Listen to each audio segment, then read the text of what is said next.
Je t'explique comment j'ai anticipé ce trade à plus de 28 de R sur le gold. Je précise que le trade n'a pas été pris parce que je n'étais pas devant mes graphiques au moment où le trade est venu dans ma zone et j'ai oublié de placer des alertes malheureusement. Mais j'ai partagé ce trade dans mon canal Instagram. Si tu veux rejoindre, le lien est en description. Comme tu peux le voir, je te montre à l'écran là que le trade l'analyse a bel et bien été partagée dans le canal Instagram. Donc si tu veux me rejoindre, n'hésite pas à cliquer sur le lien qui se trouve en description. C'est totalement gratuit. Alors, avant de t'expliquer ce qui m'a poussé à anticiper le gold à la baisse sur ce niveau, je vais me présenter. Je suis Tim BKR, trader en, comment je vais dire, trader en progression. Je préfère ça comme ça. Je ne me vois pas encore comme trader qui a excellé dans le domaine. Je vais dire que je suis en progression. Et sur cette page, je partage avec toi tout mon parcours, tout ce qui va me permettre d'atteindre peut-être, pourquoi pas, le million de dollars grâce au trading. Et si tu aimerais suivre mes aventures, cette page est faite pour toi. Alors, pour comprendre ce qui m'a permis de rentrer en position, pas rentrer en position, qu'est-ce que je raconte? Pour comprendre ce qui m'a permis, excusez-moi, comme j'ai l'habitude de prendre des positions, c'est pour ça que le mot est directement venu dans ma tête. Donc, pour comprendre ce qui m'a permis d'anticiper le gold à la baisse sur ce niveau, il faut comprendre le contexte général qui est actuellement en train de se produire sur le gold. Pour ça, je vais revenir un peu en arrière dans des unités de temps un peu plus élevées. D'accord? On va retourner tout simplement en H4. Alors, en H4, on peut observer ce contexte qui est devant nous ici.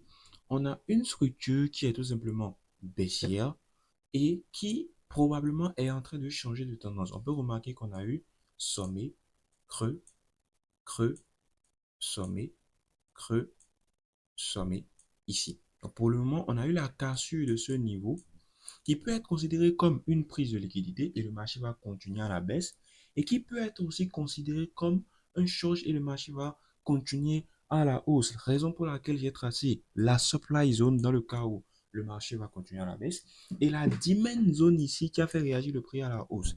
Il faut savoir qu'un trader n'est pas là pour anticiper ce qui va se passer. Un trader est là pour réagir face à ce qui va se passer. C'est la raison pour laquelle il ne faut jamais négliger.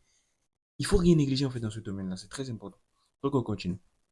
Donc à la date euh, du 3 juillet, le marché est tout simplement revenu réagir sur la zone de supply qu'on a ici et a commencé tout simplement à faire une structure baissière, structure qu'on a eu à trader tout simplement jusqu'à ce qu'il revienne tout simplement intégrer notre zone d'intervention parfaitement le 16-17 juillet. D'accord? Et à partir de ce moment-là, on va maintenant descendre en unité de temps inférieure. J'ai ramené le dessin, vous allez voir, pour tout simplement essayer de voir qu'est-ce qui se passe là-bas, quel est le contexte qui est en train de se passer là-bas pour qu'on puisse tout simplement acheter le gold sur ce niveau si effectivement on peut l'acheter. Donc pour ça, moi je suis descendu sur du H1. Et sur du H1, j'ai tout simplement essayé tout simplement de décortiquer le retracement. Et comme vous pouvez le voir, on a eu à ce niveau short, prise de liquidité, réaction sur cette supply zone pour venir créer ce BOS.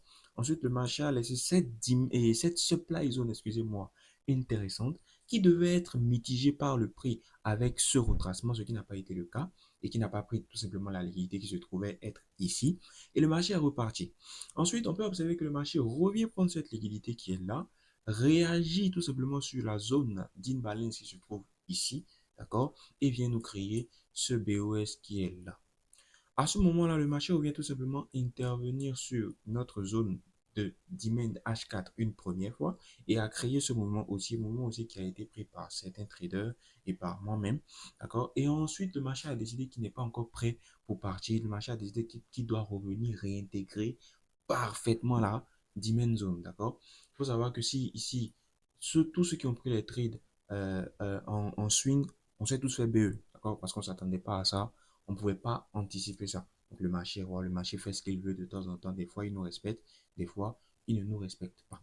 Donc le marché revient intervenir sur la zone et on peut observer tout simplement cette structure de renversement, de retournement, excusez-moi. On a eu le short, on a eu le marché qui est revenu sur, d'accord, ce niveau, d'accord. C'est un niveau qui a été travaillé en M15, c'est tout simplement un FVG Imbalance M15 qui nous a permis de prendre position ici. Alors il faut noter un point important, je n'ai pas pris le trade à la hausse, tout simplement parce que je n'étais vraiment pas concentré au moment où j'ai fait l'analyse. J'ai négligé complètement la zone de l'imbalance parce que moi, j'ai tout simplement, je vais descendre en M15 pour vous montrer.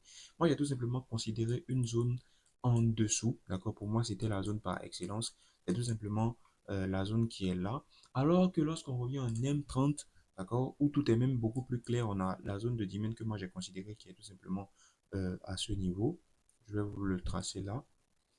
On a l'imbalance qui se trouve en haut qui est quand même très importante dans le contexte, dans mon système d'analyse, dans mon système de trading, qui devait être travaillé. Moi, je n'ai pas fait ça comme ça.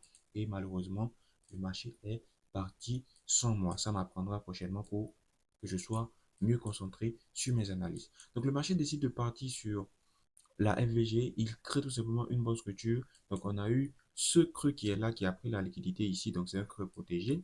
Et ce creux qui est là aussi, qui a pris la liquidité ici, qui est aussi un creux protégé. Raison pour laquelle j'ai notifié que en H1, au niveau des higher lows, c'est-à-dire les creux, les deux creux que j'ai protégés, que j'ai montré là, on a eu des cassures avec prise de liquidité. Donc, c'est des creux protégés. Et ça veut dire tout simplement qu'en cas de cassure, au cas où le marché revenait les casser, ce n'est plus pour continuer à la hausse, c'est tout simplement pour continuer à la baisse. Gardez bien ça en tête, vous allez comprendre tout à l'heure pourquoi j'ai noté ça. On remonte. Donc le marché part bien en expansion entre le 20 juillet et le 22 juillet. D'accord? En 2 jours, le marché part bien en expansion. Et le marché est tout simplement revenu sur une zone d'intervention H1, d'accord? Une supply H1 que j'avais dit au début, qui n'avait pas été mitigée par le passé. Et au passage, le marché a pris beaucoup de liquidités. Il a pris la liquidité de ce niveau, il a pris la liquidité de ce niveau, il a pris la liquidité de ce niveau.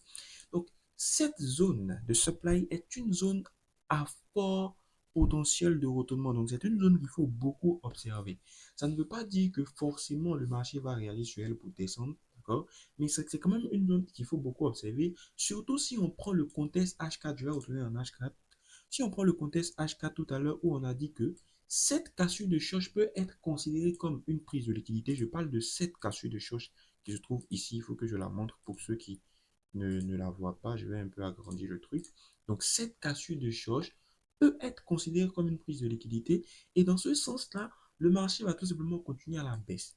Donc, à partir de ce moment-là, cette supply H1 a beaucoup d'importance qu'il faut observer. Et qu'est-ce qui se passe lorsque le marché vient intervenir sur cette zone-là? On a la structure M15, H1, M30, ça dépend de ce que vous avez considéré, qui vient tout simplement se renverser dans le sens de la baisse sur ce niveau. Vous voyez? Et le marché est revenu sur une demand H1 que j'avais identifiée, qui pour moi peut être une demand qui va continuer le prix à la hausse. Parce qu'il faut noter que le creux qui se trouve ici, et le creux qui se trouve ici sont tous deux des liquidités. Donc, moi, dans mon contexte, le marché peut venir chercher ces deux liquidités-là, réagir sur la demand qui est ici et monter. Il faut savoir que tant que pour moi, ce creux qui est là, qui est tout simplement le premier, c'est-à-dire entre les deux là, ce creux qui est là n'est pas cassé, je vais toujours avoir cette vision haussière du gold. C'est à partir du moment où ce creux va se faire casser que je vais tout simplement changer de direction et commencer par m'intéresser à continuer à vendre le gold. Je ne sais pas si vous êtes concentré sur ce que je dis. Donc le marché effectivement vient intervenir sur la demand zone qui est au final devenue une SNC trap. Vous allez comprendre tout à l'heure pourquoi. Le marché revient réagir sur la demand qui est là, il se renverse et il a commencé par donner une structure de continuation haussière le vendredi passé. Donc le marché s'est fermé et à partir de ce moment-là, on n'a plus eu d'intervention. Donc j'ai tout simplement identifié le dimanche, c'est-à-dire à l'ouverture des prix. Cette zone-là, je vais vous montrer la capture que j'avais envoyée aussi dans le canal Instagram. Je répète, canal que tu peux rejoindre en description. Et j'avais notifié que le marché allait probablement venir chercher les liquidités qui sont ici, réagir ici et on allait prendre la hausse. Ce qui n'a pas été le cas à l'ouverture du prix. Le marché est directement parti en expansion. Maintenant, lorsqu'on prend en compte les informations qu'on a données tout à l'heure ici, en disant que si on prend en compte la structure H4 et le change H4 qui peut être considéré comme une prise de liquidité, il faut faire attention à cette supply qui est là, cette supply H1. Pourquoi? Parce que c'est une bonne supply dans le sens où elle est au niveau d'un creux protégé, un sommet protégé, excusez-moi, je parle de ce sommet tout simplement qui se trouve être ici. Je vais l'encercler pour qu'on puisse bien le voir. D'accord? Donc, il faut être très observateur. C'est pour ça que je dis, il ne faut pas avoir un trading mécanique. Il faut vraiment trader avec logique. Il y a beaucoup de traders qui ne vont pas prendre en compte tout ce que j'ai pris en compte ici. Donc, observez bien. Et si vous voulez avoir plus d'informations, vous voulez mieux maîtriser ce genre de concept-là, le lien se trouve en description. On continue. Donc, à partir de ce moment-là, on peut se dire que cette prise de liquidité peut être aussi un short. Donc, il faut faire très attention à ce que le marché va nous proposer ici. Et aussi, on sait que les deux niveaux qui sont ici sont tout simplement des niveaux de liquidité. Donc, pour moi, c'est que le marché, probablement, peut réagir sur ce breaker. Ce breaker peut servir de zone de continuation baissière. Mais à une seule condition, il faut que ici se fasse casser.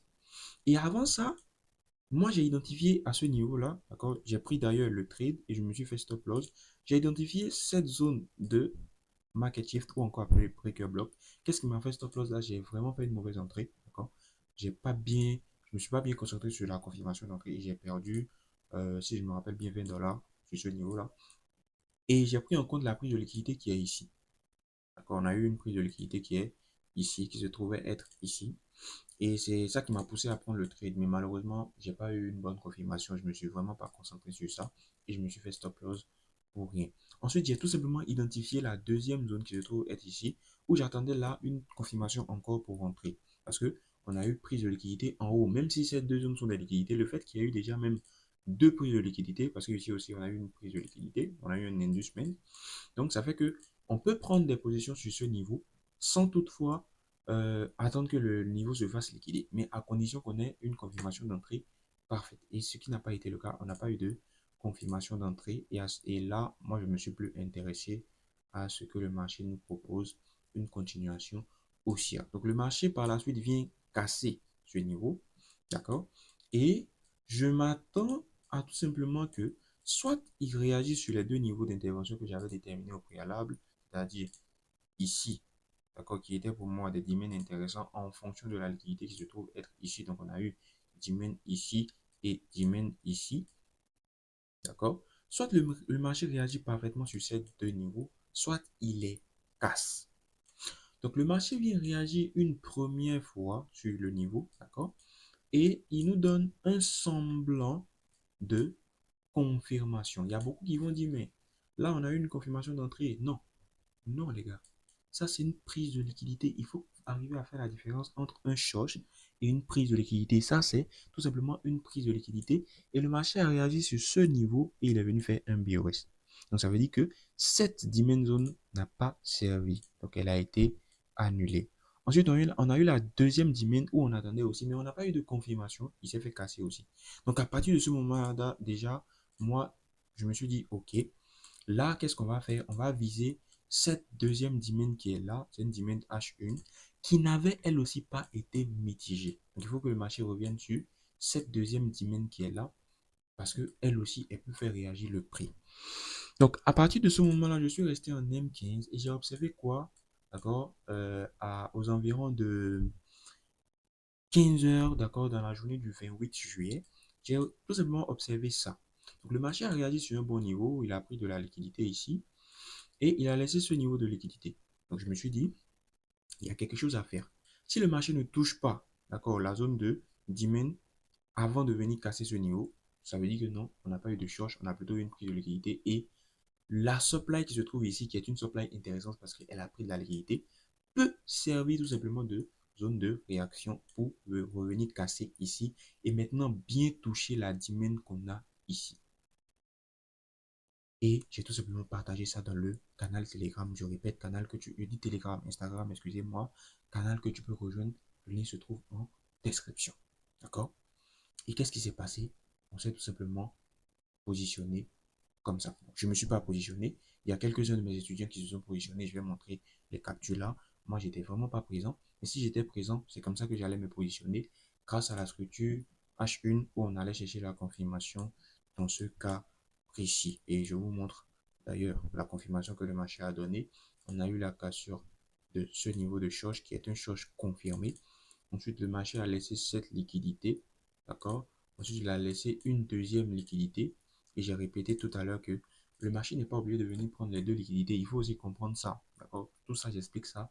N'hésitez pas à vous abonner si vous voulez vraiment mieux comprendre les liquidités et mieux voir la structure du marché. Et après que le marché ait pris cette liquidité-là, j'ai tout simplement identifié cette zone d'order bloc, qui est un order bloc de bougie intéressant, qui n'avait pas été mitigé par le passé et qui a tout simplement une imbalance intéressante. Et j'ai tout simplement là laissé le marché couler. Moi, j'ai pas pu prendre le trade. Mes gars ont pris. Il y a d'autres qui ont directement pris lorsque le marché a intervenu sur la zone. Il y a d'autres qui ont pris ici. Et si tu veux profiter de tout ça, n'hésite pas à cliquer sur le lien en description. Donc voilà ce qui m'a permis tout simplement d'anticiper ce mouvement baissier sur le gold. Et au moment où je parle là, on commence déjà à s'intéresser à un mouvement haussier puisque le marché a maintenant mitigé la demand qui n'avait pas été mitigée par le passé. Et comme on peut le voir là, la demand H1, et comme on peut le voir là, le marché est probablement en train de donner une confirmation d'entrée qu'on va travailler et on va probablement se positionner à la hausse sur le gold dans la journée de demain, c'est-à-dire la journée du mercredi, du jeudi ou du vendredi. Donc voilà en ce qui concerne le gold, voilà ce qui m'a permis d'anticiper ce trade-là. Si la vidéo t'a plu, n'hésite pas à t'abonner et à lâcher un gros pouce bleu. N'oublie pas d'activer la cloche de notification pour ne rater aucune de mes prochaines vidéos et on se dit à la prochaine.